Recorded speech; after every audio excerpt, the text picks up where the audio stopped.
ቆሮንቶስ ምዕራፍ 10 ከቁጥር 1 ጀምሮ እስከ 12 ያለውን የእግዚአብሔርን ቃል እናነባለን። በአዲስ ኪዳን እኔ ያስኩት መጽሐፍ ቅዱስ አይነት ከያዛችሁ ገጽ 153 ላይ ይገኛል። አንደኛ ቆሮንቶስ ምዕራፍ 10 ከቁጥር 1 ጀምሮ እንደዚህ ይላል። ወንድሞች ሆይ ይህን ታውቁ ዘንድ እወዳለሁ። አባቶቻችን ሁሉ ከደመና በታች ነበሩ፣ ሁሉም በባህር መካከል ተሻገሩ፣ ሁሉም ሙሴን ይተባበሩ ዘንድ በደመና በባህር ተጠመቁ። ሁሉም ያን መንፈሳዊ መብል በሉ፣ ሁሉም ያን መንፈሳዊ መጠጥ ጠጡ። ይከተላቸው ከነበረው ከመንፈሳዊ ጠጥተዋልና ያም ማለት ክርስቶስ ነበር። እግዚአብሔር ግን ከእነርሱ በሚበዙት ደስ አላለው፣ በምድረ በዳ ወድቀዋልና። እነዚህ ክፉ ነገር እንደተመኙ እኛ ደግሞ እንዳንመኝ ይህ ምሳሌ ሆነልን። ሕዝቡም ሊበሉ ሊጠጡ ተቀመጡ፣ ሊዘፍኑም ተነሱ ተብሎ እንደተጻፈ ከእነርሱ አንዳንዶች እንዳደረጉት ጣዖትን የምታመልኩ አትሁኑ። ከእነርሱ አንዳንዶች እንደሴሰኑ በአንድ ቀንም 2,000 እንደወደቁ አንሴስን። ከእነርሱ አንዳንዶች ጌታን እንደተፈታተኑ በእባቦች ተነድፈው በእባቦችም እንደጠፉ ጌታን አንፈታተን። ከእነርሱ አንዳንዶች እንዳንጎራጎሩ በሚያጠፋውም እንደጠፉ አታንጎራጉሩ። ይህም ሁሉ እንደ ምሳሌ ሆነባቸው፣ እኛም የዘመን መጨረሻ የደረሰብንን ሊገስጸን ተጻፈ። ስለዚህ እንደ ቆመ የሚመስለው እንዳይወድቅ ይጠንቀቅ ይላል የእግዚአብሔር ቃል። አጭር ጸሎት እንጸልይ። ቅዱስ አምላክ እግዚአብሔር ሆይ በጌታችንና በመድኃኒታችን በኢየሱስ ክርስቶስ ስም እናመሰግንሃለን፣ እናከብርሃለን። በዚህ ጉባኤ መካከል በቅዱሳን ህብረት እንድንገኝ ፈቃድ ስለሆነ ከዚህ በፊት ያደረግናቸውም የትኛውንም መንፈሳዊ አክቲቪቲዎች እንድናደርግ አንተ ስለፈቀድክልን በአንተ ፊት እንድንዘምር፣ በአንተ ፊት እንድንሆን፣ በአንተ ፊት ስለ አንተ ስራ እንድናወራ እግዚአብሔር አምላክና አባቶ ካለ እንድንሰጥ ይህን ሁሉ ስለፈቀድክልን በዚህ ጉባኤ መካከል ለመገኘት እድል ስለሰጠህን እጅግ አድርገን እናመሰግንሃለን። ጌታ ሆይ አሁን ደግሞ በተከበረው በቃል ፊት አለን። ይሄ ቃል ያንተ ቃል ነው። ቅዱሱ መንፈስ መጥቶ ካላብራራው በስተቀር ማንም በገዛ ፈቃዱ ሊናገረው አይችልም። ስለዚህ እንለምንሃለን ለሚሰማም ለሚናገርም ኃይልን እንድሰጥ፣ ደግሞ በሚነገረው በእግዚአብሔር ቃል ውስጥ ያለው እግዚአብሔር ብርታትና መንፈስ እንዲያገኘን፣ ይህን ቃል መስማት ብቻ ሳይሆን በዚህ ቃል ውስጥ አንተ የምትጠብቅን የኑሮ አይነት እንድንኖር ጸጋህ እንድታበዛልን በጌታ በኢየሱስ ስም እንለምንሃለን። ሁሉም ሲሆን ክብሩ ለአንተ ይሆንልህ። በምትወደው ልጅ በኢየሱስ ስም ጸለይን፣ አሜን።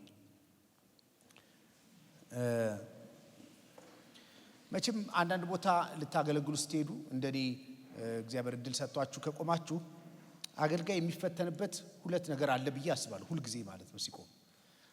እሱ ምንድነው ካላችሁ ሁላችንም በእግዚአብሔር ቤት በጉባኤ ከተገኘን በኋላ እንድናገለግል እድል ካገኘን በኋላ ቢሳካልን ቢሆንልን እንደው ሰው ሁሉ ቢደሰትብን ደስ ይለናል። እንደው በጣም አገለገልከን፣ ቆንጆ ቃል ነው፣ እግዚአብሔር ተናገረኝ ምናምን ቢለን በጣም ደስ ይለናል ሁላችንም ማለት ነው። ይሄ የሁሉም አገልጋይ ፍላጎት ነው ብዬ አስባለሁ ማለት ነው። እና በጭንቀት ውስጥ ነው አንዳንድ ቀን ምን እናንተንም የማስደሰት እንትኑ በርደን ተሸክመን ነው አንዳንድ ቀን ምን ቆመው ማለት ነው። እና አሜን ካላላችሁ ከተኮሳተራችሁ ምናምን ሁላ እንጨነቃለን እንደ አገልጋይ ማለት ነው። አሁንም እያስጨነቃችሁ እንደሆነ እንድታውቁ ስለፈለኩ ነው። ብቻ እንደዚህ አይነት በሌላ አንጻር ደግሞ on the other hand አንዳንድ ጊዜ እግዚአብሔር በልባችሁ ከባድ ያደርግና ፈተና ውስጥ የምትገቡበት ወይዘር ሰው አሜን አላለ ደስ አለው አላለው የእግዚአብሔር ነው ብላችሁ በልባችሁ የሚከብድና እሱን ዴሊቨር ደግሞ የምታደርጉበት ቀን አለ። ዛሬ ለእናንተ እንደዚህ አይነት ቀን ይመስለኛል ለኔ ማለት ነው። እናንተ ጋር ከመጣው በጣም ብዙ ጊዜ ሆኖኛል። በእርግጠኝነት የምነግራችሁ ብዙ ስብከቶች ከዛ ወዲህ ሰርቼ ሰብኬያለሁ ማለት ነው። ከዛ መካከል በጣም ቆንጆ አሉ ደሳስ የሚሉ እናንተን የሚያስደስቱ ሊኖር ይችላል። እና ስመጣ ምናልባት ከሁለት ቀን ምናልባት ከሐሙስ ጀምሮ ሊሆን ይችላል በልቤ ያለው ሰሞኑን ደግሞ የቆሮንቶስ መጽሐፍን በአንዳንድ ቦታዎች እያስተማርኩ ስለሆነ ልቤ ላይ ያለው የሐሳብ ስለሆነ እንግዲህ ያበጠው ይፈንዳ ይሄን ለመናገር በእናንተ መካከል ቆሜያለሁ ማለት ነው። ሁላችሁም እንደምታውቁት እንደው በአንድም በሌላም በመጽሐፍ ቅዱስ ጥናታችሁ ውስጥ እንደምትገነዘቡት የቆሮንቶስ መጽሐፍን በአንድም በሌላም አይታችሁታል ብዬ አስባለሁ። እና የቆሮንቶስ መጽሐፍ እኔ ከዚህ በፊት እንዳልኳችሁ መጽሐፍ አንዳንድ ቦታዎች አስጠናለሁና ወይም ደግሞ አስተምራለሁ። ሳስተምር ለምሳሌ የሮሜን መጽሐፍ ከአንድ ግሩፕ ጋር ተምረን ጨርሰናል። የዕብራውያን መጽሐፍ ተምረን ጨርሰናል። አሁን ደግሞ እዛው ግሩፕ አካባቢ ቆሮንቶስን እያስተማርኩ ነው። ሁለቱም መጽሐፎች ለምሳሌ ስትመለከቷቸው የዕብራውያንና የሮሜ መጽሐፍ በጣም ሞር ቴዎሎጂካል ናቸው፣ በጣም ዶክትሪናል ናቸው፣ በጣም ዴብዝ አላቸው ማለት ነው። በጣም ጥልቀት አላቸው ማለት ነው። ያው እኛም ደፋር ስለሆንን ነው እንጂ የእውቀቱ ጥልቀት በጣም ከባድ ነው እነዚህ መጽሐፎች ላይ ያለው ማለት ነው። በአዲስ ኪዳንም ከተጻፉ መጽሐፎች መካከል ትልቅ ቴዎሎጂካል ዴብዝ ያላቸውና በጣም መንፈሳዊ የእውቀት ጥልቀት ያላቸው መጽሐፎች እነዚህ ሁለቱ ናቸው ማለት ነው። ወደ ቆሮንቶስ መጽሐፍ ስትመጡ ግን እንደዛ አይነት መጽሐፍ አይደለም። በሌላ አነጋገር ከቴዎሎጂካል ዴብዙ ይልቅ አፕሊኬሽኑ በጣም የሚበዛ በቤተ ክርስቲያን ውስጥ የሚታዩ የተገለጡ ነባራዊ ሁኔታዎችን ኢንተርቴን የሚያደርግ ለእነሱ ደግሞ የሚሆኑትን ምላሽ የሚሰጥ መሬት ላይ ያለችዋን ቤተ ክርስቲያን በደንብ ጠንቅቆ የሚያውቅ የመጽሐፍ አይነት ነው ማለት ነው። ይሄን ለመረዳት ከፈለጋችሁ አጠቃላይ ቆሮንቶስ የምትባለውን ቤተ ክርስቲያን ወይም ደግሞ ሀገሪቱን ጭምር መረዳት ያስፈልጋል ብዬ አስባለሁ። ቆሮንቶስ በዛ በግሪክ ሲቪላይዜሽን ወቅት ከነበሩት በጣም ትልልቅ ከተሞች መካከል አንዷ ነች። በጣም ትልቅ ከተማ ነች። ትልቅ ከተማ ብቻ መሆኗ ሳይሆን በተለያዩ የከተማ አቅጣጫዎች ትልልቅ መንገዶች ያሏትና ከሌሎች ደግሞ ትልልቅ ከተሞች ጋርም የምትገናኝ ነች። ለምሳሌ ከኤፌሶን ጋር በቀጥታ የምትገናኝ ከተማ ነች። የባህር በር አላት። ከብዙ ቦታዎች ብዙ ሸቀጦች መጥተው የሚራገፉባት፣ ንግድ በጣም የጦፈባት ሜትሮፖሊታን ሲቲ ነች። በጣም ብዙ ህዝብ ያለባት፣ አዘ ሴም ታይም ህዝቡ መብዛቱ ብቻ ሳይሆን ዳይቨርሲፋይድ የሆነ በቋንቋም በባህልም በካልቸርም በጣም የተደበላለቀ አይነት ህዝብ ያለባት ከተማ ነች ማለት ነው። ታውቃላችሁ በጣም ብዙ ወደብ ያለባቸው ከተሞች መጥቶ የሚራገፈው ዝም ብሎ ሸቀጥ ብቻ አይደለም፣ የሆነ ጉዳይ ብቻ አይደለም።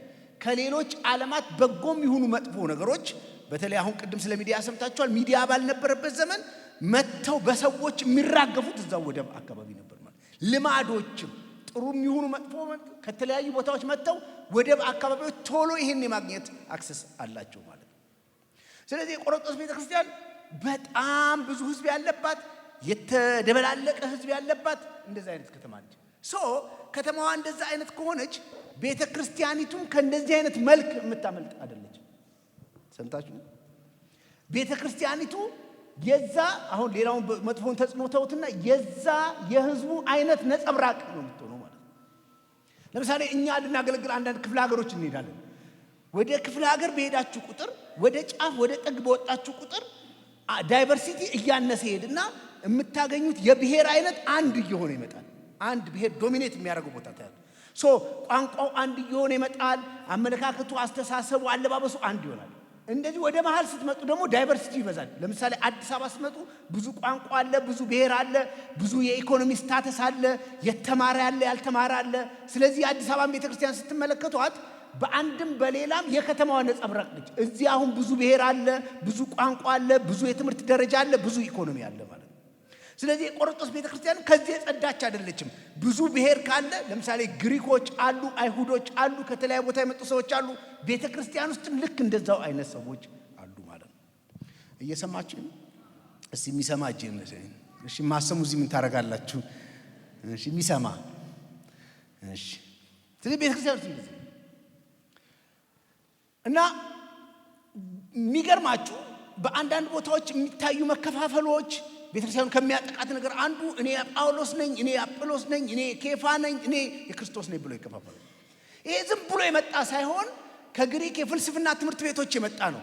እኔ የሶቅራጠስ ነኝ፣ እኔ የፕሉቶ ነኝ ብሎ ተማሪዎች አሏቸው። እንደዚህ የመከፋፈል ይደሳላቸው። እዚህም ቤተክርስቲያን ውስጥ መጡና እኔ የጳውሎስ ፋን ነኝ፣ እኔ የአጵሎስ ነኝ፣ እኔ እንትና ነኝ ብሎ ይከፋፈላሉ። የዛ ነጸብራቅ በጣም ከሚገርማችሁና ከዚህ ዘመን ቤተክርስቲያን ጋር ቆሮንቶስ የምትመሳሰልበት ነገር ምንድነው ካላችሁ፣ የቆሮንቶስ ቤተክርስቲያን በከፍተኛ ሁኔታ የጸጋ ስጦታዎች ያለምንም ችግር ኤክሰርሳይዝ የሚደረጉባት ቦታ ነው። ይሄ አሁን እንደውም ከኛ ዘመን ጋር በማይመሳሰል መልኩ ፌክ እንዳይመስላችሁ፣ የውሸት እንዳይመስላችሁ፣ ሐሰተኛ ነብይ ምናምን እንዳይመስላችሁ፣ እውነተኛ ነቢያት፣ እውነተኛ የፈውስ ጸጋ የሚያርፍባቸው፣ እውነተኛ የእውቀት ቃል የሚናገሩ በጣም የጸጋ ስጦታዎች የተባሉ ጠቅላላ የሚገለጡባት ቤተክርስቲያን። እንደውም መጽሐፉ የተጻፈበት መሰረታዊ ምክንያት አንዱ የጸጋ ስጦታዎች አጠቃቀምን ለማስተካከል ነው።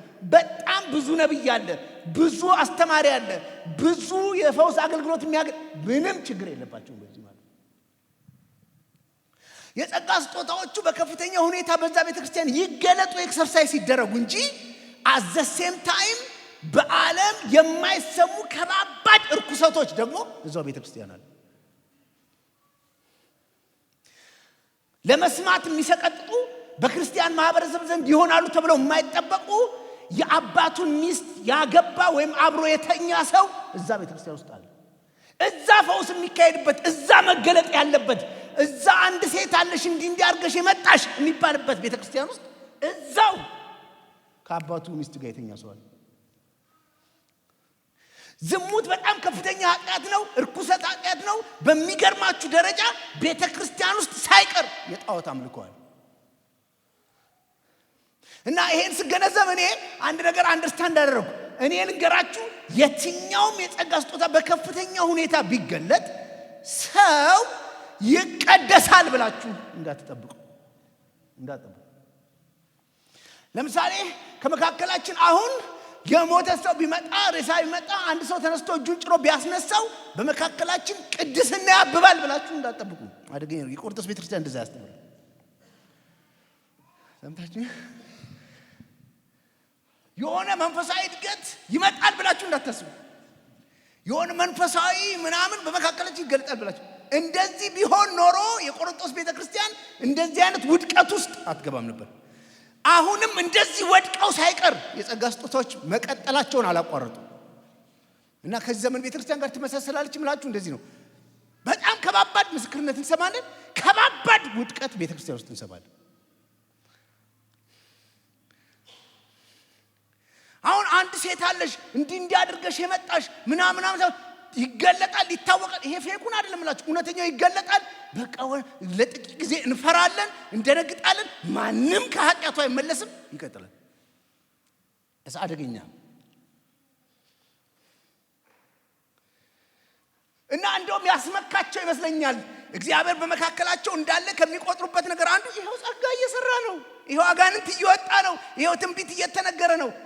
ዳዝ ማተር ህይወታችን የፈለገውን አይነት ቢሆን እግዚአብሔር ምንም። እኔ ኦርቶዶክስ ነበርኩና አንዳንድ የሚያቅታቸው ሰባኪዎች አሉ። የሚያቅታቸው ስላችሁ ጥሩ ይሰብካሉ፣ ግን ህይወት የሚቸግራቸው ሰዎች አሉ። እና ጉባኤ መጡና ሰው ይነቃባቸዋል። ያው በህይወት ደከም እንዳሉ ያቃሉ ጉባኤው ማለት ነው።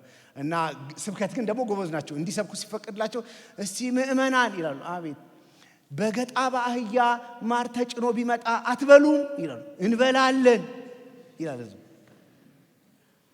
ያው ገጣ በአህያው እኔ ነኝ ይላሉ። ምን ማለት ነው? ህይወቴን አትመልከቱት፣ የሚመጣው ማሩን ብቻ ብሉት። አዲስ ኪዳን እንደዛ አስተምርም። ገጣባ ሆነህ ማር አትሸከም ይሻላል ባትሸከም። ማር የምትሸከም ከሆነ ለማሩ የሚመጥን ማንነት ቢኖርህ በጣም ጥሩ ነው። እየሰማችሁ? ቆሮንቶስ እንደዛ ነው። ነብይ ነው ሰውየው፣ የፈውስ አገልጋይ ነው። የሆነ ነገር ይገለጥበታል። ሂዶን ኬር ስለ ህይወቱ ያን ያህል አይጨነቅም። እሱ ብቻ አይደለም፣ በመካከላቸው የጌታ እራት ራሱ አቢዩዝ እስኪደረግ ድረስ የጌታ እራት ማይዘው ከነሱ የተነሳ ነው እንደዚህ ትንሽ ይሆነብን። አሁን ትንሽ ነው የሚሰጠና እነሱ ምን ያደርጋሉ? ማንም ሰው ለጌታ እራት ይዞ የሚመጣው ምግብ አለ፣ ጥሩ ምግብ አለ። ከድሃ ቤት የሚመጣ ደግሞ ደከም ያለ ምግብ አለ። ስለዚህ ለሀብታምና ለድሃ ተከፍለው ትልልቅና ትንንሽ ሆነው ድሆችን እዛ ጋር አድርገው እዚህ ጋር ደግሞ ትልልቆች ሆኑ ጥሩ ነገሩን ይበላሉ። የጌታ እራት ነው እንግዲህ። እዛ ድሆች ደግሞ ይጨነቃሉ፣ እዚህ በወይኑ ይሰክራሉ፣ እዛ ደግሞ ሌላ ነገር ነው። ይሄና ነው ቤተክርስቲያን እንዴት የተደበላለቀች ነው። እና ጳውሎስ ይሄን ደብዳቤ ሲጽፍላቸው ኤፌሶን ሆኖ ነው የሚጽፍላቸው። ስሙኝ፣ ለምን ጻፍ ካሉት የመጽሐፍ ቅዱስ አዋቂዎች እንደሚናገሩ ወደ ቆሮንቶስ የጻፈው ጳውሎስ ደብዳቤ 4 ነው። ካኖናይዝ የተደረገው ነው 2 ለኛ የደረሰው ነው እንጂ 4 ነው። ራሱ በመልእክቱ ከዚህ በፊት በጻፍኩላችሁ ደብዳቤ ብሎ ይናገራል።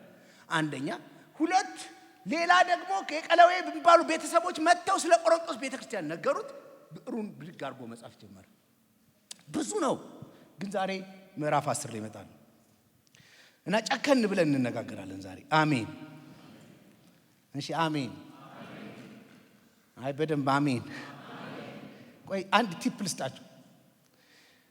በቤተ ክርስቲያን በጣም ብዙ ጊዜ ማለት ነው ጠንካራ ትምህርት ተማርን የምትሉት መቼ ነው? አንድ ሰው ቆጣ ብሎ ከተናገረ አይደል ቆጣ ብሎ ለምን እንዲህ ታረጋላችሁ ለምን እንዲህ ትሆናላችሁ ምናምን ብሎ ከተናገረ አንድ ሰው በጣም ዛሬ ከባድ ጠንካራ ትምህርት ተማርን ነው። መጽሐፍ ቅዱሳዊ በሆነ አስተሳሰብ ግን ይሄ ጠንካራ ትምህርት አይደለም ኤሌመንተሪ ትምህርት ነው። ለምን ትሰርቃላችሁ ከተባለ ሰውየው ምናልባት ድፍረት አገኘ እንጂ ጠንካራ ትምህርት እንዳይመስላችሁ። ጠንካራ ትምህርት የክርስቶስን የማዳን ምስጢር ክሪስቶሎጂውን አመጣጡን አካሄዱን ዳግም ምጽአቱን በርብሮ መማር ነው ጠንካራ ትምህርት እንጂ አትስረቅ የትም ሃይማኖት ውስጥ ያለ ቀላል ትምህርት ነው። አታመንዝር በጣም ቀላል ትምህርት ነው። ስለዚህ አሁን እንዳትቆጥሩ በጣም ጠንካራ ትምህርት እየተማር እንደው እንዳትቆጥሩ በጣም ኤሌመንተሪ ከህይወታችን መውረድ የተነሳ እኛም ወርደን ለመነጋገር ፈልገን አሜን። ወንድሞች ሆይ አላችሁ አቤት ይህን ታውቁ ዘንድ እወዳለሁ አላችሁ።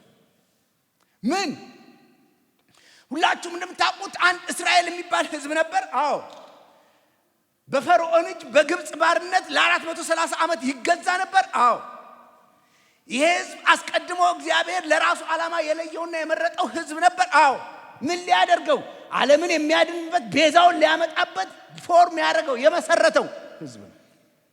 ይሄ ህዝብ አስቸጋሪ ነው። ይሄ ህዝብ አመፀኛ ነው። በአመፁና በአስቸጋሪነቱ ምክንያት ለባርነት ተላልፎ ተሰጠ አይደል? አዎ እግዚአብሔር መቼም ዓላማውን ለመፈጸም ይፈልግና ይሄን ህዝብ ከግብጽ ባርነት ከፈርዖን እጅ ለማውጣት ሄደ በሙሴ አማካኝነት። እግዚአብሔር ከግብጽ ባርነት ከፈርዖን ቤት ሲያወጣቸው ዝም ብሎ አላወጣቸውም። ፈርዖንም እግዚአብሔር ማን እንደሆነ ያውቅ ዘንድ ይሄም ህዝብ የደረሰውን እግዚአብሔርን እንዲያስታውስ 10 ከባባድ ተአምራቶችን በግብጽ ምድር እግዚአብሔር አደረገ። አሁን ስትሰሟቸው ወይም ስለተደጋገሙ ቀላል ሊመስሏችሁ ይችላል እንጂ አሁን ቢከሰቱ በጣም የሚያስጨንቁ የሚያስፈሩ ነገሮችን እግዚአብሔር አደረገ። ውሃ ወደ ደም ቀየረ። ወንዞች ውሃ ያቆሩ ቦታዎች ጠቅላላ ደም ሆኑ። አንድ ቀን ፈርዖን አለቅም ማለት እያለ እግዚአብሔር እየቀጠለ ተባይ የሚመስል ነገር ቅማል የሚመስል ነገር ቤተ መንግስት ለቆ አስጨነቀው። አለቅም ማለት ይሄ ብቻ አይደለም። እግዚአብሔር በጣም ክንዱ ብርቱ ነውና ኃይሉ በጣም ታላቅ ነውና አንድ ቀን መጥቶ ከብቶችን ገደለ። እግዚአብሔር አለቀቀም። ተአምራት እየቀጠሉ ሄዱ። አንድ ቀን ግን የመጨረሻ ቀን 10ኛው ላይ ደረሰና እግዚአብሔር እንደዚህ ያደረገ የግብጽን በኩር መታ። ፈርዖን አልቻለም። ህዝቡ ተለቀቀ። ተለቆ ወጣ።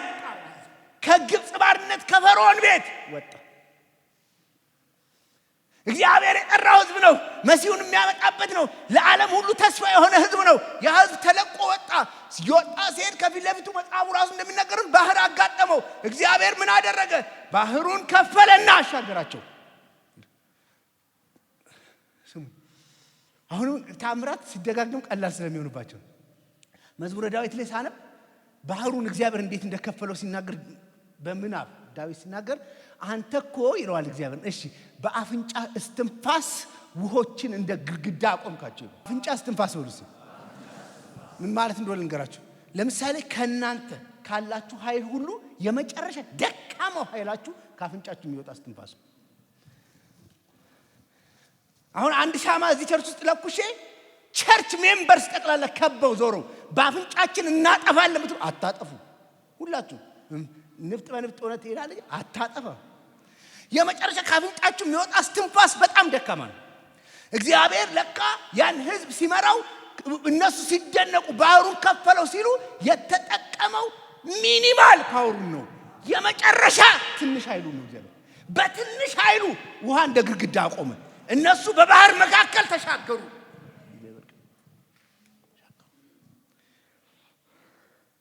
ከተሻገሩ በኋላ ይሄን ህዝብ እግዚአብሔር በምድረ በዳ ይመረም።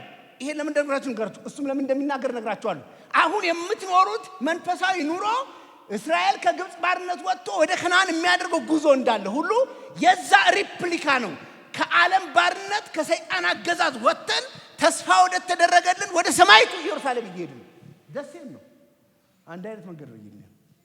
ስለዚህ የነሱ ምሳሌ አድርጎ ያነሳል። እነሱ ወጡ፣ እሺ በባህር ተሻገሩ ይላል። እሺ እግዚአብሔር ምን ያደርግ ነበር ሲባል በደመና ከላይ የከለላቸው ከፊት ለፊት በሰዓት አምድ እየመራቸው ያስኬዳቸው ነበር። the caring glove of God እግዚአብሔር ያ ሐሩር እንዳያገኛቸው ያ ፀሐይ እንዳይመታቸው ደመና ያደርጋል። በዛ በምድረ በዳ መካከል እኮ የሚኖር ሌላ ህዝብ አለ፣ ዳርዳሩን የሚኖር እነሱ እንደዚህ ያልፋሉ። ያ ፀሐይ ያኛውን ያቃጥለዋል፣ ይሄኛውን ከልሎ ያሳልፈዋል። እግዚአብሔር ፍቅሩን ያሳያቸዋል። ፀሐይ እንኳን እንዳይመታቸው እግዚአብሔር ደመና ያደርጋል፣ ይጠነቀቅላቸዋል። ሰምታችሁ? አላወቁም፣ አልተገነዘቡም። አገርን የሚጨርስ ነገር፣ አገርን የሚያቃጥል ነገር፣ አገር የሚያስጨንቅ ነገር እነሱን አያስጨንቃቸውም። ለምን? እግዚአብሔር ደመና ያደርግላቸዋል፣ የፍቅሩን ታላቅነት ያሳያቸዋል። ስሙኝ፣ አንድ ጊዜ እዚህ ሀገር ለውጥ ምናምን እንደመጣ ይሄ መፈናቀሉ ስደቱ ምናምን በዝቶ ነበር ማለት ነው። እና አይምሮዬ ውስጥ ቅድም ሶሻል ሚዲያ እንደተባለው ፌስቡክ ላይ ያየሁት አንድ ፎቶ አይጠፋም። ጌዲዮ የሚባል አካባቢ የተፈናቀሉ ሰዎች ናቸው። ከነሱ ፎቶ መካከል ታስታውሱ እንደሆነ አላቅም፣ አንድ አባት አለ፣ ልጆቹ አልቀውበት ነው፣ አንድ ልጅ ብቻ ተርፎበት በጃኬቱ እንደዚህ ይዟታል። እና ጭንቅላቷ ብቻ ነው ጃኬት ውስጥ የሚታየው።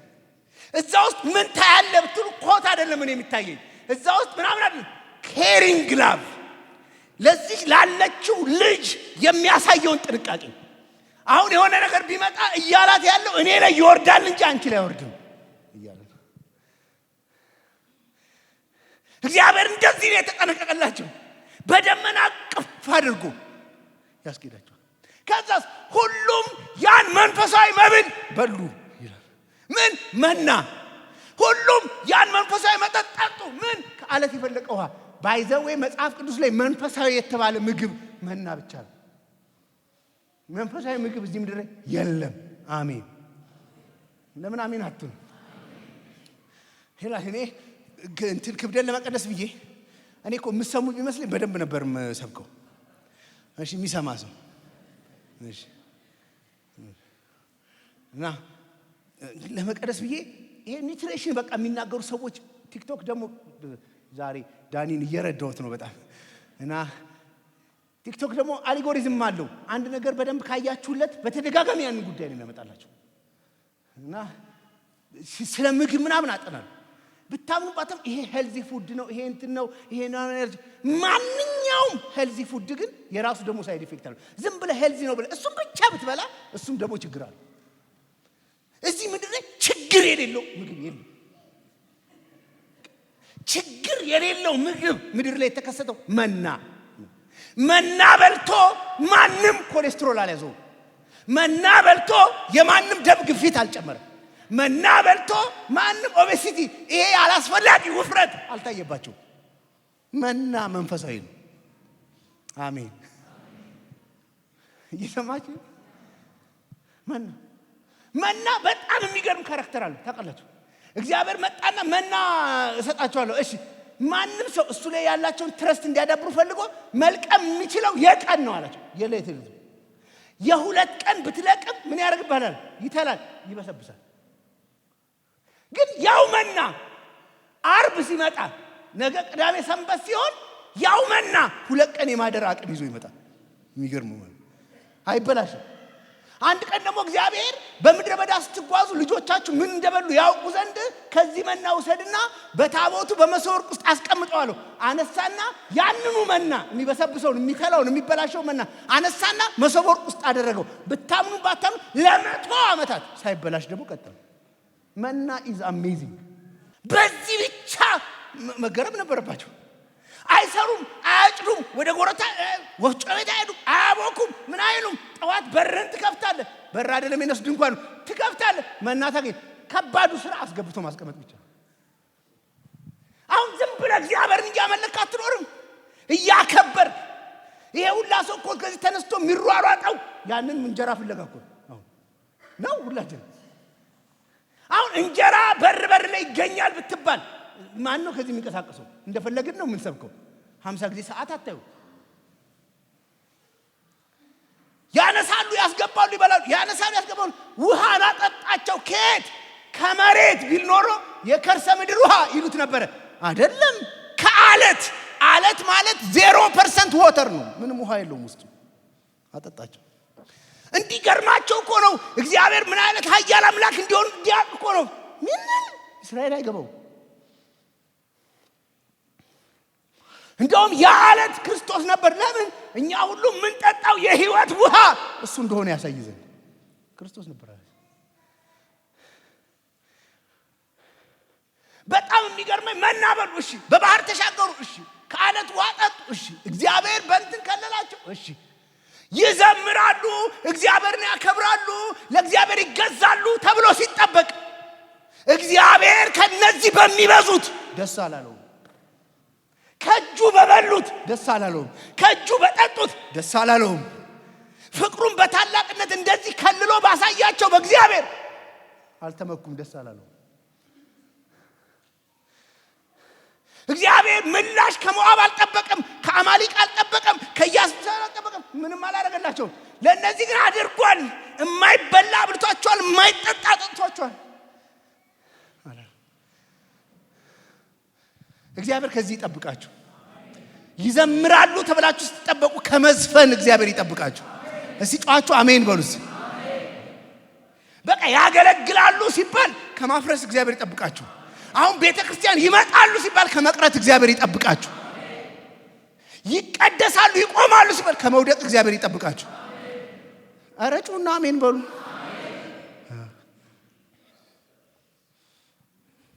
ከተደረገላችሁ ነገር ዞር በሉ፣ ወደ ኋላ ተመልከቱ። እግዚአብሔር ካደረገው ነገር አንፃር እዚህ ቤት ማንም ተለምኖ ማምለክ አልነበረበትም። ማንም አራት ሰዓት እባካችሁ መባል አልነበረበትም። ተጋፍተን ነበር ከሆነልን አንፃር። በር ጠርምሰን ነበር አይጀመርም ወይ ነበር ማለት የነበረብን። እግዚአብሔር መቼ ነው ተገናኝተን የምናከብረው? አሁን እናንተን ማስመለክ ማለት ጭንቅ። እኔ አምልኮ ለሚመራ ሰው ሁሉ ቀን ምነግረው በጣም አዝናለሁ። በጣም ጭንቅ። ግዴላችሁም ቅዱሳን አንዴ ቁሙ። ግዴላችሁም እዚህ ሲዘምሩ እዛ የሚሆነው አይታወቅም። እዛ የሚሆነው ስለማይታወቅ ብድግ ይላል።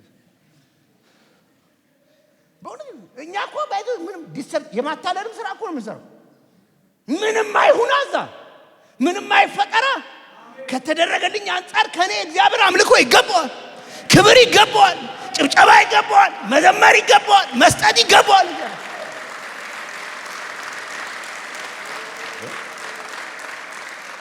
እንዳልኳችሁ እኮ እናንተ አሁን ራሱ እግዚአብሔር ይባርካችሁ ስላጨበጨባችሁ። ማስጨብጨብ ከባድ ነው።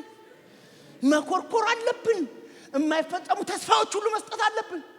ግዴላችሁም እንዲህ ስታጨበጭብ ጠላት እዛ ይቃጠላል። ባይቃጠልስ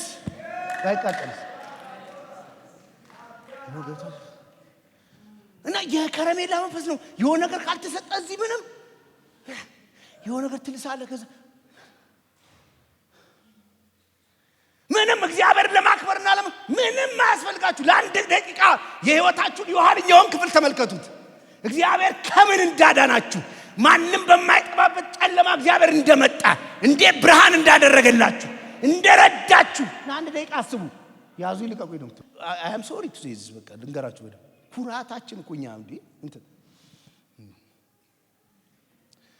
እኔ ገረም በእውነት ነው ኩራት። እኔ አንዳንዶቻችሁ ደክሟችሁ አሟችሁ የጤና ችግር ገጥማችሁ ሊሆን ይችላል። እኔ ጀነራላይዝ አላደርግም፣ ምክንያት ሊኖር ይችላል። ይፈታተነዋል አንዳንዱ። በቃ ወንድነቱ እዚህ መቶ ወንድ እስቲ በልልታ ጌታ እናከብራለን። ወንድ ነኝ እኔ ወንድ ነኝ እና ወንድነቱ ይቋቋማል። በቃ እና እኛም ስለምንፈራችሁ ወንዶች በጭብጨባ እህቶች በልልታ የሚባል የለም። ለእግዚአብሔር ወንድ የለም፣ ሴት የለም። እግዚአብሔር ፊት የተከበረ ምናምን የለም። ለእግዚአብሔር ወንድም እልል ይላል እኮ ነው ያልኳችሁ። በል ወንዶች ይላል።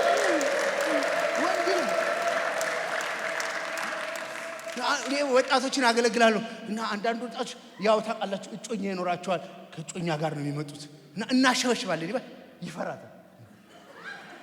አሁን እሷ ፊት እንዲህ አዎ ይባላል። ከሷ የሚበልጥ እግዚአብሔር እዚህ አለ። እስቲ ጫዋቹ አሜን በሉ። ከምታስተዳድሩ ድርጅት የሚበልጥ እግዚአብሔር እዚህ አለ።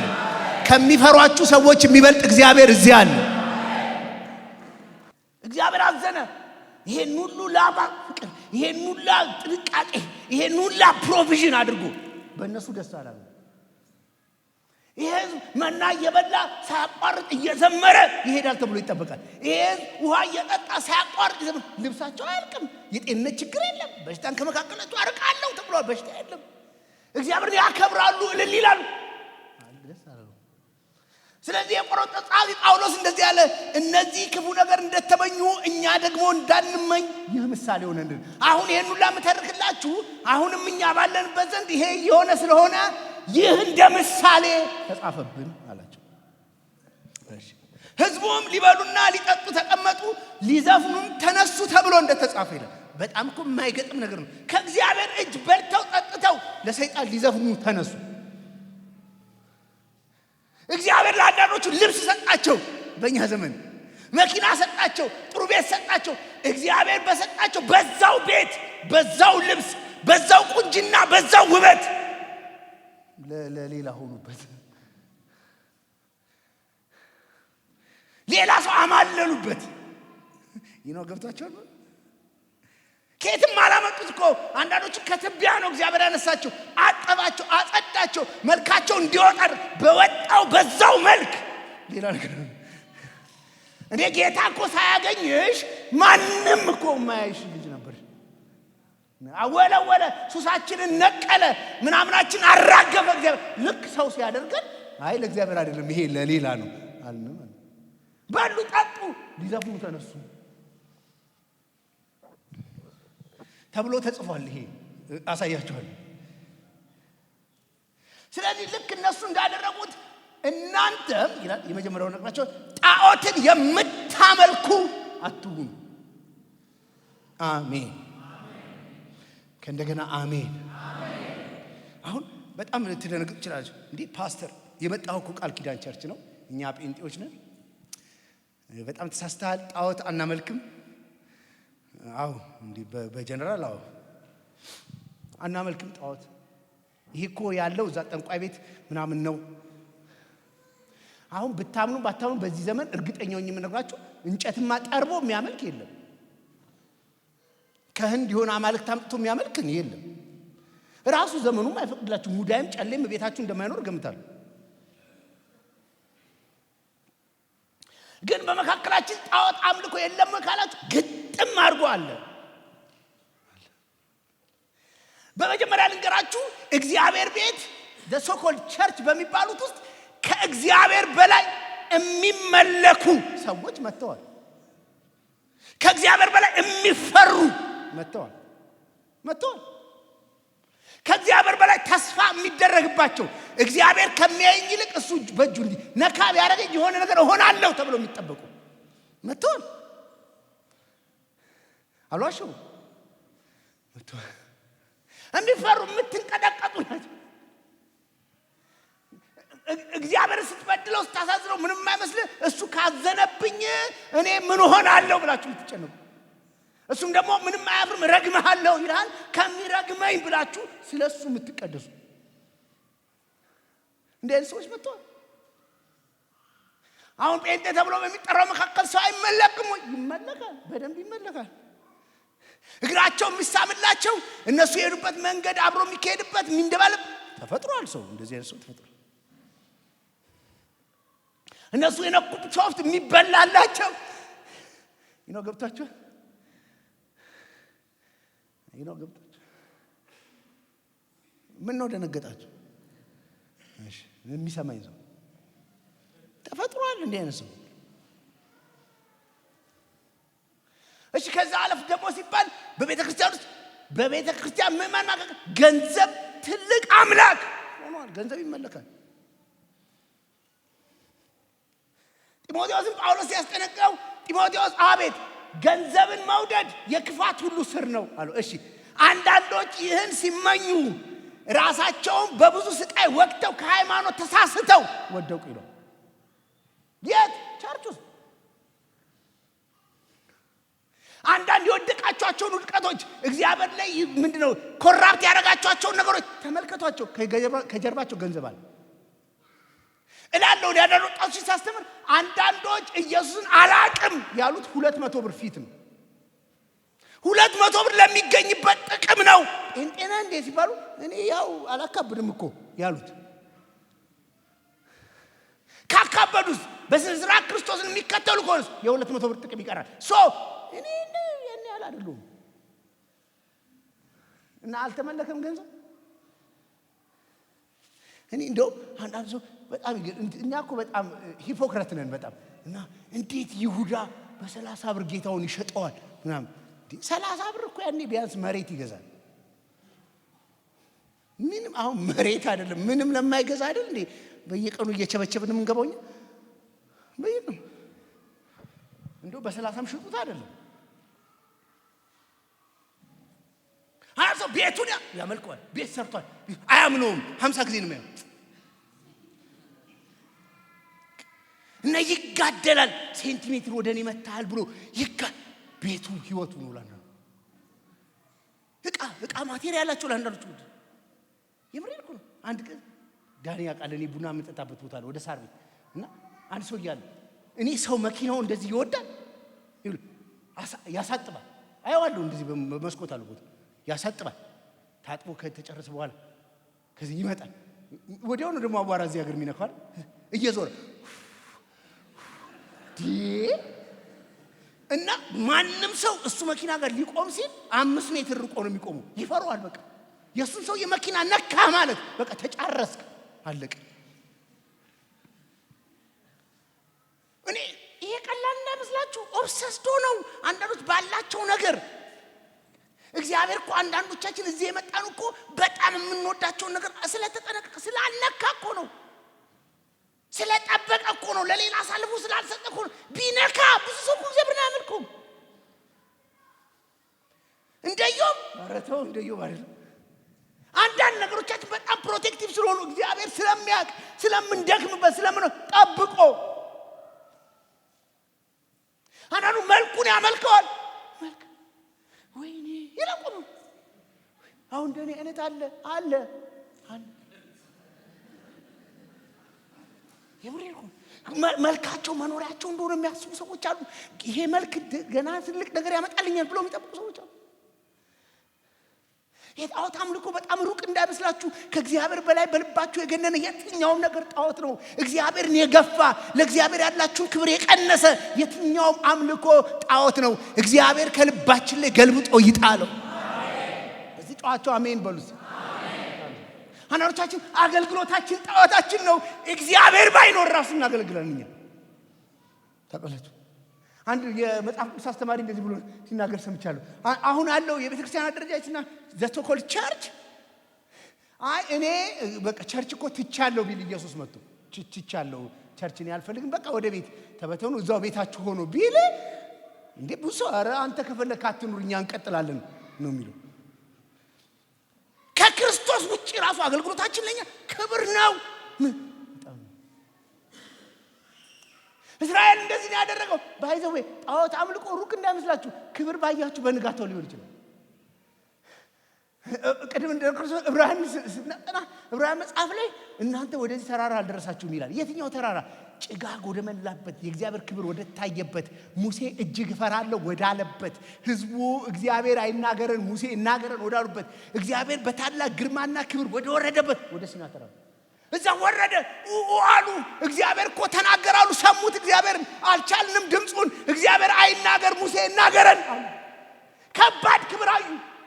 በቃ ይሄን ክብር ያየ ሰው ይከተላል ተብሎ ሲታሰብ ትንሽ ሙሴ እዛ ሲዘገይ ከጆሮ ከእጅ ከጣት ምናምን አወለቁና ጣዖት ሰርተው ከግብጽ ምድር ከባርነት ቤት ያወጣን አምላካችን ይሄ ነው አሉ።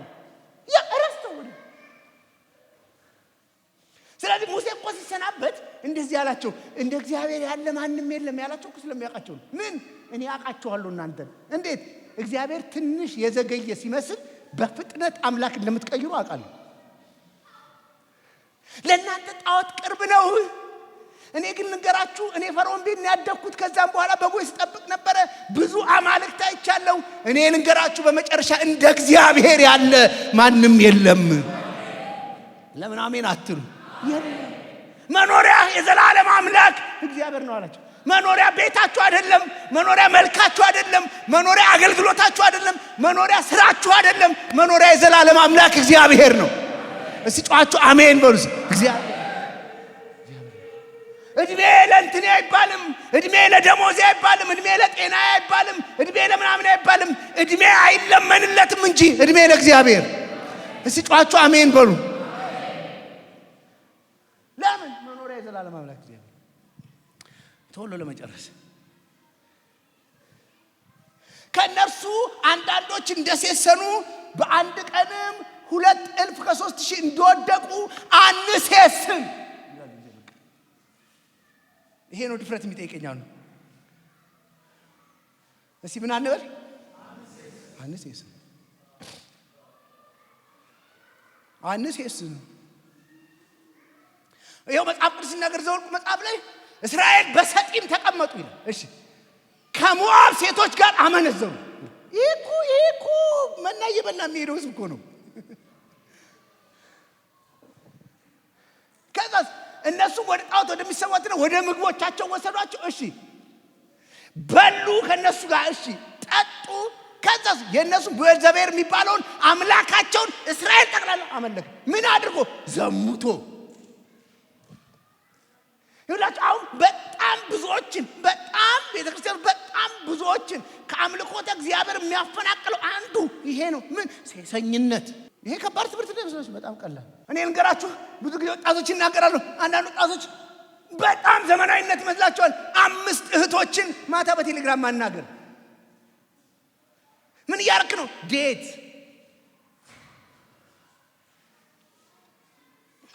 ዛሬ ከአገልጋይ እስከ ምዕመን፣ ከትልቅ እስከ ትንሽ ቤተክርስቲያን የወደቀችበት ጉዳይ ይሄ ነው። ምንም አንዋሽ። ድሮ እኮ አንድ ወንድ አንድን ጴንጤ እህት ከተመኘ ይነገር፣ ኧረ ጴንጤ ናት፣ ኧረ እሺ አትልህም ነው የሚባለው። ኧረ በፍጹም ሲሪየስ ናት ነው የሚባለው። አሁን ጴንጤ ነኝ ማለት ኢዚ ጎይንግ ነኝ እንደማለት ነው። ጴንጤ ነኝ ማለት ፈታ ያልኩ ነኝ፣ ጴንጤ ነኝ ማለት ጣጣ የለኝም እንደማለት ነው። ታውቃላችሁ የአውሮፓ ክርስትና ዲክላይን ማድረግ ሲጀምር፣ መውደቅ ሲጀምር፣ መጨረሻ ላይ ተፈጥፍጦ ሲወድቅ አይ አም ካቶሊክ ማለት በጣም ምርጥ ነገር ሆነ። ጴንጤ ነኝ ማለት ነው የፈለከውን ማድረግ። አሁንም እየመጣብን ነው።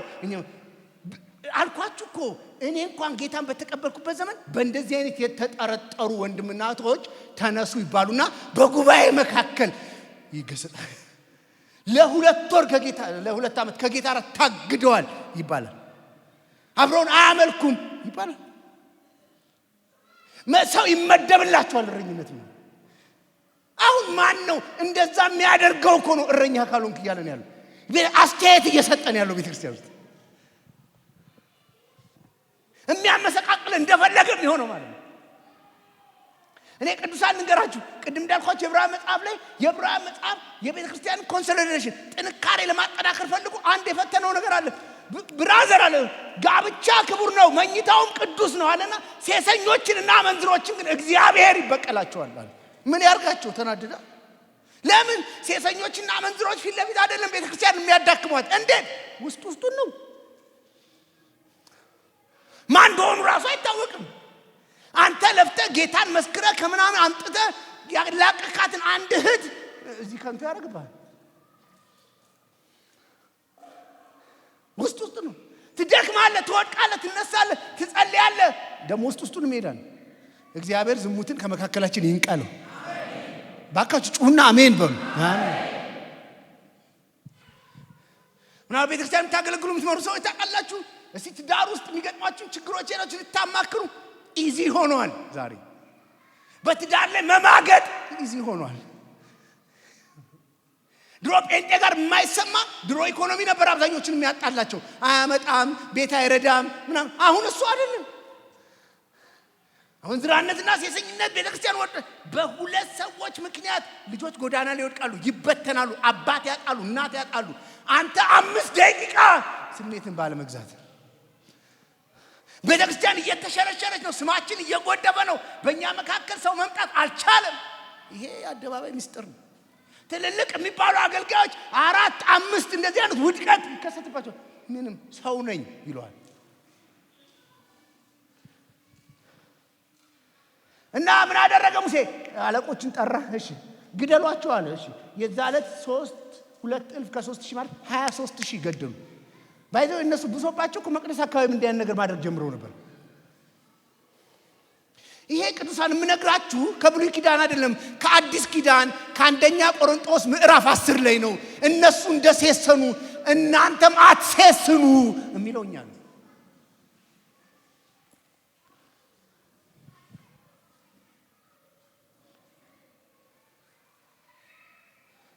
ወጣቱ ላይ ልንገራችሁ፣ አራዳነት አይደለም። 2-3 ሴቶችን ማጭበርበር በጣም እርድና አይደለም። በመንፈሳዊ ዓለም የመጨረሻ ትንሽነት ነው። የሚያስከብር አይደለም። ዓለም ሊያስከብር ይችላል። እዚህ ቤት እንዲህ አይነት ጉዳይ አያስከብርም።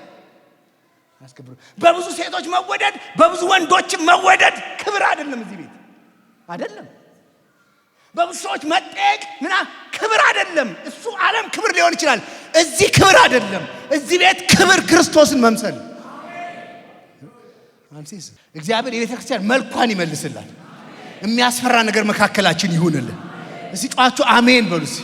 መካከላችን ትዳር ይከበር፣ ንጹህ ጮኝነት ይከበር፣ ንጹህ ግንኙነት ይከበር። አሁን አጋቡ እኮ እንባላለን፣ እንፈራለን። ይፈራሉ። እንደ ሰው ነው ምለው እግዚአብሔር መቼም ታውቃለህ፣ እንደ ሰው ነው። በንጽህናና በቅድስና ቆይተው ማለት እንፈራለን እንዴ። ያው እኔ ባየሁት መጠን ነው ምለው። እኔ ሰው ነኝ፣ እኔ ውስን ነኝ። አንተ ግን ስታይ አላቅም። ከባድ ነው። እፈራለሁ። ማን ነው እግዚአብሔር አይፈልግም የሚለው? አይወደውም። ወጣትነቱን ለዚህ ያደረገ ማን ነው? ትዳሩን ለዚህ የጠበቀ ማን ነው? እኔ ልንገራችሁ፣ ክብር ነው። እኔ ማቃቸው ቤተክርስቲያን ውስጥ አንድ ጊዜ አንድ ታሪክ ልንገራችሁ። 5 እህቶች ነበሩና 5ቱም ቸርች ውስጥ ትዳር አላገኙም። ታውቃላችሁ ለምን እንደሆነ አላውቅም። ፕሮቴስታንት ቸርች በቁጥር እህቶች ይበዛሉ። አሜን። ይሄ ዳታ ነው የምነግራችሁ።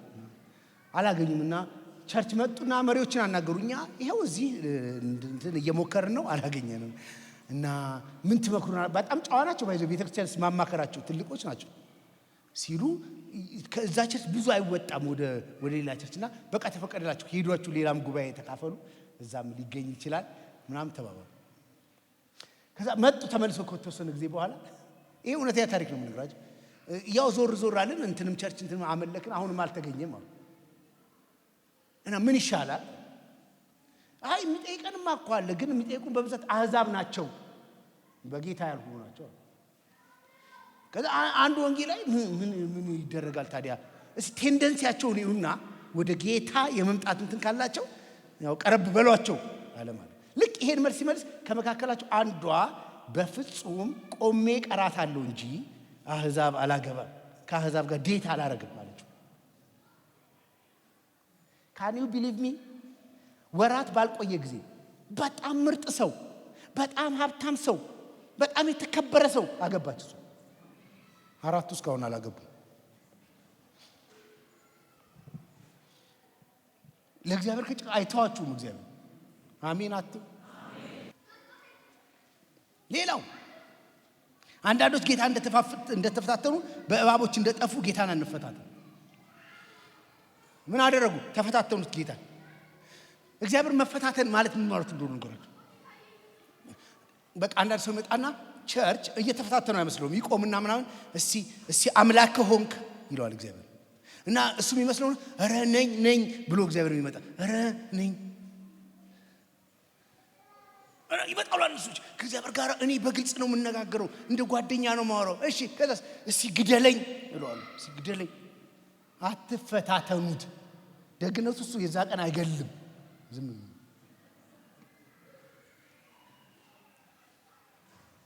እና አንዳንድ ሰው ደግሞ ይመጣል። ደፋሮች እኮ ነን እኛ። ወይ ውረድ ወይ ፍረድ። አንተ በምርጫ ያወጣው አምላክ ያለ ይመስል ወይ ውረድ ወይ ፍረድ። ካልፈረድክ ውረድ ማለት ነው። አትግዛኝ ማለት እኮ ነው። አምላኬ አትሁን ማለት እኮ ነው። አትፈታተኑ። አንድ ግጥም አንብቻ ወይ ውረድ ወይ ፍረድ ይሉታል እግዚአብሔርን ይላል። በእንትን አላቀው ወይ ውረድ ወይ ፍረድ ይሉታል እግዚአብሔርን። እና ሐሳቡ ምንድነው? ቢወርድ ፊቱ መቆም የሚችሉ ይመስል፣ ቢፈርድ ከፍርዱ የሚያመልጡ ይመስል። እሺ ወይ ውረድ ወይ ፍረድ አላችሁት እግዚአብሔር ወረደ። ማን ነው በፊቱ የሚቆመው? ማን ነው ንጹህ ሆኖ የሚከራከረው? ኢዮብ እኮ አንድ ቀን ሞክሯል። ና ውረድ አለው፣ እንከራከር አለው እግዚአብሔር። ጠብቀኝ እመጣለሁ አለው። ጭንቅላቱን የሚያዞር ጥያቄ ጠይቀው ነው። ከዋክብትን ከየመዝገባቸው እያወጣ ምናምን የሚለው ማን እንደሆነ ረረ እንዲህ አለ እንዴ አለ። እንደዚህም አለ እንዴ? እና ቀበቶን ታጠቅ ተባብለው እኮ ነው። ቀበቶን ታጥቄ እጠብቅሃለሁ ምናምን። ማን ነው የሚቆመው? ኢዮብ አልቆመም። ማን ነው እግዚአብሔር ቢፈርድ ከፍርዱ የሚያመልጠው? እግዚአብሔርን አትፈታተኑ። የአዲስ ኪዳን አማኝ እስቲ አምላክ ከሆንክ አይለውም እግዚአብሔር። እስቲ በዙፋን ላይ ካለህ አይለውም። የዕብራውያን መጽሐፍ ወደ እግዚአብሔር የሚቀርብ ማንም ሰው አስቀድሞ እግዚአብሔር እንዳለ ለሚፈልጉትም ዋጋ እንደሚሰጥ ያምን ዘንድ ይገባዋል። አምኜ ነው የምቀርበው። አለ ለእኔ ባሰራም ለእኔ ባይሆንም አንተ በዙፋን ላይ አለ። የሰጠ ያበላ ያጠጣ ቀን አይደለም፣ ያልበላውም ቀን አንተ ዙፋን ላይ ነህ። አንተ ትገዛለህ። አንተ እግዚአብሔር ነህ። ሌላው አታንጎራጉሩ ይላችኋል። ምድረ በዳ እየሄዳችሁ ነው። አታንጎራጉሩ። አታንጎራጉሩ ማለት ነው ማንጎራጉሩ ማለት ሚኒንግለስ ወርድ ማውጣት ማለት ነው። ትርጉም አልባ ቃላቶችን ካፋችሁ ማውጣት ማለት ነው። እኔ አሁን ልጄ 13 ዓመት ሞላው እና ለካ 13 ቲኔጀር የሚጀምርበት እና እግዚአብሔርን በጣም ከምባርከው ነገር አንዱ እንዶ ለማጋነን ጌታ ምስክሬ ነው። ልጄ በምንም ምክንያት ለኔ መልሶልኝ አያውቅም። ማለት ብሎኝ አያውቅም። እንዲያደርግ እሺ ነው፣ እንደዚህ አረ እሺ፣ እንደዚህ እንዳታደርግ እሺ ነው። በቃ ለምን ዶር አላውቅም። እግዚአብሔር በጣም በዚህ ባርኮት እና አንድ ቀን የሆነ ነገር አልኩት። ለካ ከአቅሙ በላይ ነው ምናምን ፈራኝ። እኔ ለኔ መመለስ ከዛ ግን ሲሄድ ለብቻው እያወራ ሄደ ማለት እንደዚህ በፍጥነት ና አልኩት። ና እሺ ቁም። እዚህ ቤት የማይቻል ነገር ከኔ ጋር እስከኖርክ ድረስ ማጎራጎር። ለምን ጥያቄ ካለ መጠየቅ ይችላል። ግን እኔ ማልሰማውን አይቻልም። እኔ እግዚአብሔርም እንደዚህ ምን ይመስለኛል፣ የፈለከውን ጥያቄ እግዚአብሔር መጠየቅ ይችላል። የምትፈልገው ልኮንም አልሆነም መጠየቅ ይችላል። እግዚአብሔር የማይወደው ነገር አይወድም። አሜን። ለምን አትሉ? የአንዳንዶቻችሁ የጸለያችሁ ሊመስላችሁ ይችላል። ጸሎት አይደለም። ትመጣላችሁ አትፈርድም እንዴ እንትና እንዲህ እየኖሩ እና እግዚአብሔር ምንድነው የምትለው ነው የሚለው። ምንድነው በቃ እንትና ቴሌቪዥን ገዙ። አዎ እኔም ልግዛ በል ከፈለክ። በቃ እግዚአብሔር አሰጠኝ ምናምን በል። መኪና ገዙ። አዎ እኔም ልግዛ በል ከፈለክ። ስጠኝ በል ትችላለህ። ነገር ግን ለእንትና ብቻ ትሰጣለህ አይባልም እግዚአብሔር ጋር።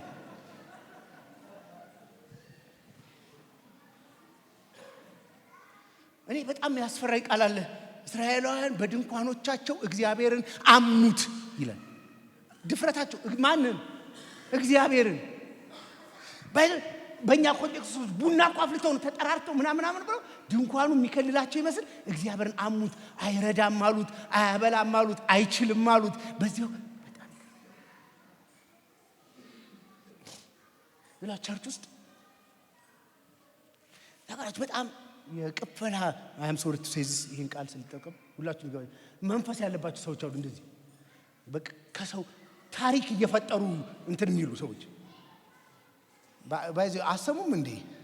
እሺ የሚሰማኝ ሰው ታሪክ ይፈጥሩና ምን ያደርጋሉ? እዛ ጋር ይሄዳሉ። አንድ ቀን ልጃቸውን የማሳመም ታሪክ ይዘው ይሄዳሉ። ልጄ ታሞ ሆስፒታል እንዲህ ተብለን ምናምን ያለን ትሰጣለህ። በሌላ ቀን የሆነ ታሪክ ፈጥረው ይመጣሉ ምናምን ይላሉ። እኔ ከነዛ ሰዎች ማናችሁ ሙሉ የምፈራውን ነገር ልንገራችሁ። ይሄ እግዚአብሔር የጠበቀውን ጤና እንዳልጠበቀ አድርጎ ለሌላ ማቅረብ እግዚአብሔርን ማማት ነው።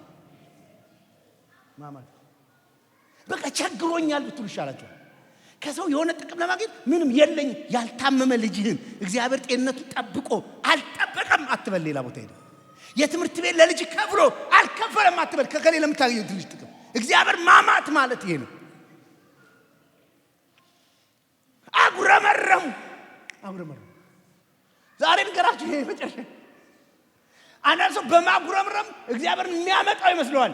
እግዚአብሔር ለማጉረምረም የትም ምላሽ ሰጥቶ መጽሐፍ ቅዱስ እናንተና አጉረመረሙ ከዛ እግዚአብሔር መጣና ምን ሆናችሁ አላቸው የሚል አታገኙ። እናንተና አጉረመረሙ የተጻፈው ነው። ማጉረምረም በፍጥነት የሚጠራው ነገር እባብ ነው። እባብ እኔ ንገራችሁ በግልጽ ዛሬ ዝም ብላችሁ ታጉረመሩ ሰው እግዚአብሔር በየመንደሩ የምታምሩት በቅርብ ርቀት እባብ አለ። እነዚህ ሰዎች አጉረመረሙ። እግዚአብሔር ምንድነው አይችሉም ሙሴና እግዚአብሔር አሉ። በምድረ በዳ ሊጨርሱን አወጡን ምናምን ሲሉ እባብ መጣች፣ ነደፈቻቸው። ከነሱ የሚበልጡት ሞቱ ይላል። የማጉረምረም ተቃራኒው ምንድነው? ማመስገን። አልገባችሁም? አመስግኑ። አንዳንድ ጉዳይ አልተረዳችሁም? አዎ አመስግኑት እግዚአብሔር። እኔ ከእግዚአብሔር ባህሪ በጣም የሚገርመኝ ምስጋናን wherever it is in every kinds of situation ብትሆኑ በምን አይነትም ሲቹዌሽን ብትሆኑ ምስጋና እግዚአብሔር ይቀበላል። አሜን ለምን አትሉ?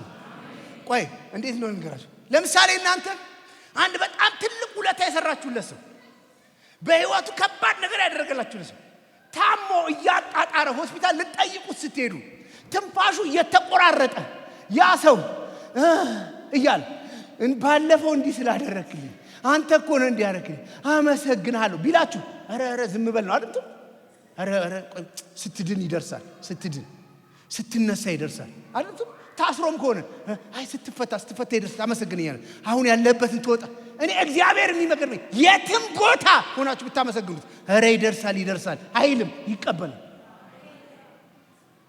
ሆስፒታል አልጋ ላይ ሆናችሁ ስታጣጥሩ ተመስገን ብትሉት አረ ይደርሳል ስትድን አይልም፣ ይቀበላል። ለምን አሜን አትሉ? ጨካኝ ይመስላል አይደል? ምስጋና ይወዳል እግዚአብሔር። በጣም ይወስዳል ምስጋና። አንዴ ፖሊስ ጣቢያ ዳንያ ቋል ካንዱ ዳጄ ጋር የሆነ ጥፋት አጠፋና ፖሊስ ጣቢያ ሄደ። እሱ መኪና እየነዳ ማለት በሱ ምክንያት ሄደ። ተከራከርን እዛ። ከዛ ነገሩ እየጠና መጣ። አንተ መሄድ ትችላለህ አሉኝ። እሱ አይሄድም ያድራታል አሉ። ከዛ እኔ ነፃ ሲያደርጉኝ ሰው ጠየቅኩ። ሄድኩና እንዲህ ላርግ ምናምን ስል መንገድ ነገረኝ። አንዱ እንዲህ ብታረግ አለኝ። ሄድኩና ያለኝ ሰው እየሳናገር በቃ ልቀቋቸው አለና ለገ ከዛ እየወጣን እያለ እኔ ተመለስኩና እንትና እኮ ነው ይረዳን ቴንኪው እንበለው አልኩት። ያ ሰውዬው ተመለስኩና ብራዘር አንተ ባልከኝ መሰረት እንዲሆነ አመሰግናለሁ ስለው ምስጋና ኪስ አይገባም አለኝ። ምን ማለት ነው? ወይ 100 ወይ 50 ካለ አምጣ እንጂ ምን አመሰግናለሁ ብትል እኔ የሚጨመር እኔ ይገርመኛል። እግዚአብሔር አመሰግናለሁ ስለው እኮ ምንም የሚጨመርለት የለም። ምስጋና ኪስ አይገባም አይለኝም። ተመስገን ስለው ይቀበለኛል እግዚአብሔር። ለምን አሜን አትሉ? ታምሜም ተመስገን ስለው ይቀበለኛል። አግኝቼም ተመስገን ስለው ይቀበለኛል። ወድቄም ተመስገን ስለው እግዚአብሔር ይቀበለኛል። ለምን አሜን አትሉ? እግዚአብሔር የማይሰማቸው ጉዳዮች አሉ። በእርግጠኝነት ግን የሚሰማው ጉዳይ ምንድነው ካላችሁ ምስጋና። አሜን አትሉ? ያመሰገኑ ሰዎች አሸንፈዋል። ያመሰገኑ ሰዎች እግዚአብሔር መጥቶላቸዋል። ያመሰገኑ ሰዎች ከማጉረምረም ወጥተዋል። ያመሰገኑ ሰዎች የእግዚአብሔር እጅ አግኝቷቸዋል። ያመሰገኑ ሰዎች እግዚአብሔር ባርኳቸዋል። ለምን አሜን አትሉ?